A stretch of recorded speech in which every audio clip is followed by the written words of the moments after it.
I'm Dr. Thompson, Akwo, Ntuba, the Chief Editor of Health and Development Magazine, and we continue to bring you news of what makes news around the world. What makes news around the world?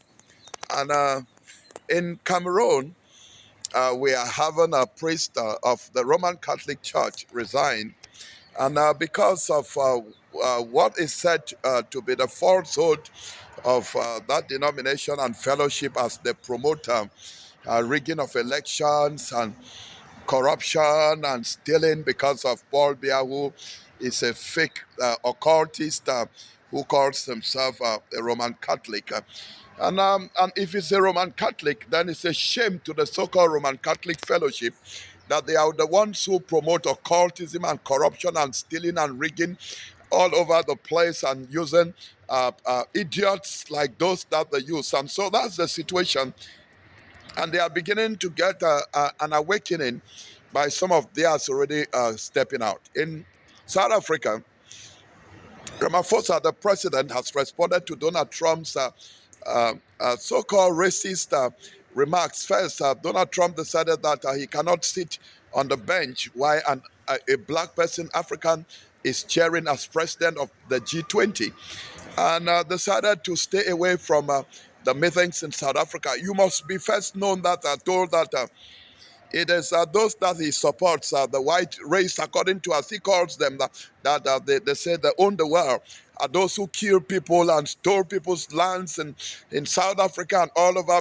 the place. And so it's shameful for the same people to get up, working with their minions in the United States to say that their lands have been taken away from them. Isn't that the hypocrisy of its greatest order? As the African leaders are saying that it's shameful for them to be doing that. But Ramaphosa has replied to him that South Africa doesn't need an invitation from Trump, because Trump G20 is not a property of Trump and the USA. So Ramaphosa cannot invite Ramaphosa.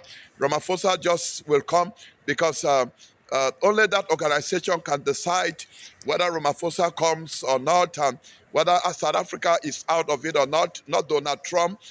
And so Donald Trump needs to learn diplomacy and some of these things, because some of the way that he approaches some of these things just makes a mockery of the United States place in the global order. And so that's the shame that America has to deal with every day, with knee-jerk foreign policy that makes no sense, and dealing with people like Ramaphosa and others of the G20 who are smarter than him. He's causing a disgrace and a shame. And then the Epstein files are also a problem.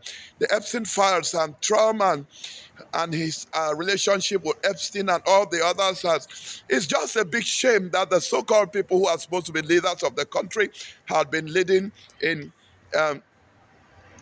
child abuse, sexual molestations, as they have been accused. And that actually tells you how sick the so-called leaders are. But again, as the Bible says, that all the governments of the world are under the prince of the air, and that prince, the devil, gives the governments to those that prince of the air decides so to do.